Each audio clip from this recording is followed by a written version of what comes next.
दोस्तों, हमारे देश में धर्म को लेकर कई डिबेटें होती है। मीडिया वालों को देश का मुद्दा मिले ना मिले, लेकिन धर्म की डिबेट के लिए दो मौलाना और एक पंडित जरूर मिल जाते हैं। फिर इस डिबेट में जिहाद, काफिर, शिवलिंग, हलाला, तलाक जैसे मुद्दों को लेकर देश में नफरत फैलाई जाती है। आज हम एक ऐसे ही वर्ड पर बात करेंगे जो बार बार चर्चा में आता है और इसे मिसयूज किया जाता है। इस वर्ड पर कई लोगों ने अपने बयान दिए, लेकिन फिर भी इसे मिसयूज किया जाता है। जैसे मोहन भागवत ने बयान दिया, हिंदूज आर नॉट काफिर, मुस्लिम्स आर नॉट जिहादिस्ट। लेकिन जब भी कोई आइडियोलॉजी ऐसे मुद्दे को उछालती है, उसका मतलब ये होता है कि लोगों में नफरत फैलाई जाए, उनको बांटा जाए और नफरत की राजनीति करी जाए। आज हम देखेंगे कि ये वर्ड कहाँ से आया है, काफिर बोलने की अथॉरिटी किसको है, क्या इस्लाम में काफिर बोलने का मतलब बहुत बुरा है जिससे लोग अपमानजनक महसूस करें। आइए देखते हैं।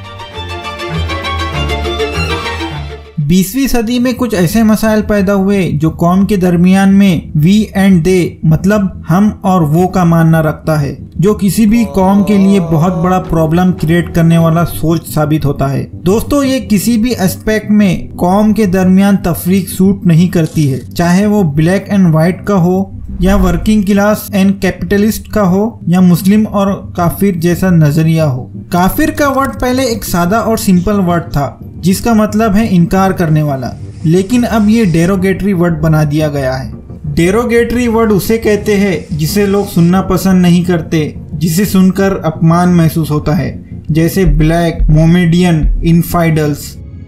कुछ साल पहले ये काफिर वर्ड हिंदुस्तान और हिंदू मुस्लिम के बीच में एक बहुत बड़ा मसला बन गया है, जिसकी वजह से हिंदुस्तानी मुसलमानों को इसका सामना करना पड़ा। मुस्लिम की तरफ से मोमिन और काफिर की तकसीम को लेकर हिंदूज के अंदर गुस्सा देखने को मिला। यहाँ तक के परवीन तुगड़िया और अशोक सिंघल ने यहाँ तक के कह दिया कि काफिर वर्ड इस्लाम की किताबों से निकाल देना चाहिए, नहीं तो हिंदू मुस्लिम इस देश में एक साथ नहीं रह सकते। इन दोनों का ये भी कहना था कि कुरान पर एक नज़र डालनी चाहिए और जो वर्ड गलत इस्तेमाल हुए हैं उन्हें कुरान से निकाल देना चाहिए। दोस्तों, हिंदुस्तान में हिंदू मुस्लिम एक साथ रहते हैं और एक साथ इस देश को आगे बढ़ाने के ख्वाब भी देखते हैं और कोशिश भी करते हैं। शरीयत के मुताबिक हिंदुस्तान के मुसलमान दाई की हैसियत से है और नॉन मुस्लिम मधु की हैसियत से। ये शरीयत लाजिम करती है कि अपने मधु के साथ अच्छा ताल्लुक रखा जाए, जैसे एक दुकानदार का ताल्लुक एक कस्टमर से होता है। आर्यन जब इंडिया आए तो यहाँ के लोगों ने उन्हें मुल्च कहा। इस तरह क्रिश्चियन फादर ने मुसलमानों को अपनी किताब में इनफाइडल्स लिखा है। इनफाइडल्स का मतलब क्रिश्चियन ने उन लोगों को बयान करने के लिए ये वर्ड इस्तेमाल किया है जो क्रिश्चियन के दुश्मन समझे जाते हैं। अगर इस वर्ड का ट्रांसलेट किया जाए तो ये वर्ड काफिर ही है। मुल्च और इनफाइडल्स ये दोनों वर्ड डेरोगेटरी वर्ड है। कहने वाला इसे बोल तो देता है, लेकिन सुनने वाला इसे पसंद नहीं करता। इस मामले में अगर देखा जाए तो किसी को भी ऐसे वर्ड यूज नहीं करना चाहिए। इंडिया में भी कई ऐसी कास्ट है जिन्हें डेरोगेटरी वर्ड से बुलाया जाता है। अब तो इंडिया के कई सॉन्ग्स में काफिर वर्ड यूज किया जाता है, जैसे काफिराना सा है, इश्क है या क्या है, मेरे नैना काफिर हो गए, काफिर दिल इस दुनिया को क्या है पता, क्या खूब रब ने दिया, बिन मांगे रब ने दिया, वरना है मिलता कहाँ हम काफिरों को खुदा। जब हम ये सॉन्ग सुनते हैं तो हमारे सेंटिमेंट्स हर्ट नहीं होते, लेकिन अगर किसी ने हमें काफिर बोल दिया तो हमें बुरा लगता है और हमारे सेंटिमेंट्स भी हर्ट होते हैं।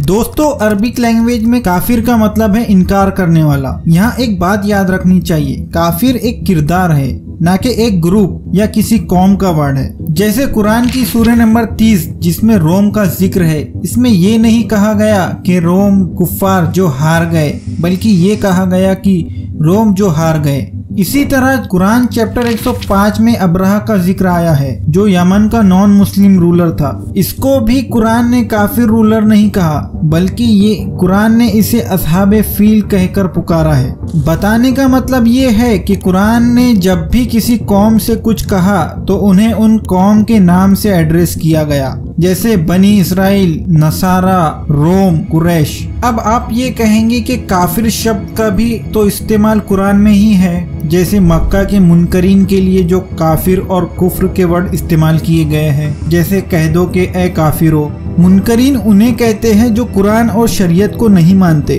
उन्हें अरबिक लैंग्वेज में मुनकर कहते हैं। ऐसा नहीं हुआ कि बाद के मुसलमानों ने बाद के तमाम गैर मुस्लिमों को काफिर कहना शुरू कर दिया। जब प्रॉफिट मोहम्मद मदीना गए तो वहाँ के लोगों को भी काफिर नहीं कहा और ना ही मदीना के बाहर रहने वालों को काफिर कहा। हिस्ट्री बताती है कि जब इस्लाम को मानने वाले एशिया या अफ्रीका गए तो उन्होंने यहाँ के बहुत से मज़ाहिब यानी धर्म को मानने वाले लोग देखे। उस वक्त लोगों ने ऐसा नहीं किया कि उन्हें सीधा काफिर कहने लगे, बल्कि वहाँ जाकर उन्होंने उनके जो नाम है उनसे बुलाने लगे।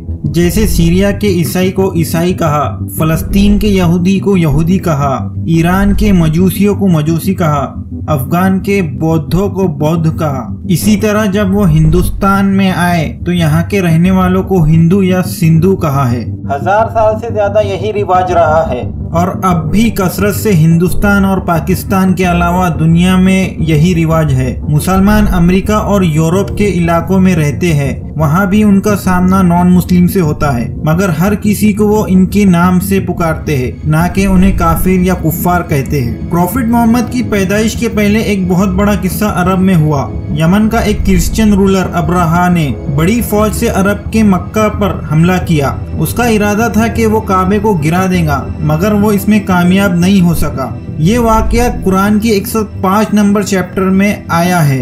लेकिन जब 610 हिजरी में प्रॉफिट मोहम्मद पर कुरान नाजिल हो रहा था तो इस टाइम कुरान की चैप्टर नंबर 106 नाजिल हुई।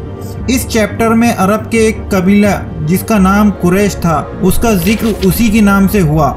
ये नहीं कहा कि काफिर कुरैश, बल्कि उनके कबीले के नाम से उसे पुकारा। प्रॉफिट मोहम्मद की हदीस में आया है अल खल्कु अय्यालुल्लाह। इसका मतलब ये है कि सारे मखलूक अल्लाह के कुंबे में से है। इस एतबार से प्रॉफिट मोहम्मद का हमेशा ये तरीका था कि हर इंसान को वेल विशर के नजरिए से देखा करते थे। मुस्लिम और काफिर का फर्क कभी ना प्रॉफिट मोहम्मद के जहन में आया और ना उनके साथियों के ख्यालों में आया। दोस्तों, ये काफिर वर्ड सिर्फ इस्लाम में ही नहीं है बल्कि हिंदुइज्म में भी है। हिंदुइज्म में काफिर वर्ड का फैसला करने का पैरामीटर इंसान के बाहर से पता चलता है। हिंदू कहते हैं कि मुस्लिम काफिर है क्योंकि वो बीफ खाते हैं, वो गाय को मारते हैं। ये काफिर वर्ड हिंदुइज्म में उनके लिए इस्तेमाल होता है जो लोगों की मदद नहीं करते, शराब पीते हैं, सारा पैसा फालतू खर्च कर देते हैं, जिन्हें हिंदुइज्म में काफिर कहा जाता है। अब बात ये आती है कि कुरान में जो काफिर वर्ड इस्तेमाल हुआ है उसका मतलब क्या है और उर्दू में हिंदी में ऐसा क्यों लिखा गया है। काफिर वर्ड का मतलब है नॉन बिलीवर, जो इनकार करता है कुरान हदीस से या किसी भी चीज से। कुरान के जितने भी ट्रांसलेट हुए हैं वो गलत नहीं है, बस उन्होंने जैसा कुरान में था वैसा लिखा है। उन लोगों को ये पता नहीं था कि इस वर्ड की वजह से लोगों को भड़काया जाएगा। लेकिन अगर इस वर्ड को अगर ट्रांसलेट करते हैं तो उसका मीनिंग इनकार करने वाला या नॉन बिलीवर ही होता है। इस वीडियो के रेफरेंस डिस्क्रिप्शन में है, आप उस पर जाकर पढ़ सकते हैं। ऐसे इंफॉर्मेटिव वीडियोस के लिए वीडियो को लाइक करें, सब्सक्राइब करें, बेल आइकन पर क्लिक करना ना भूलें।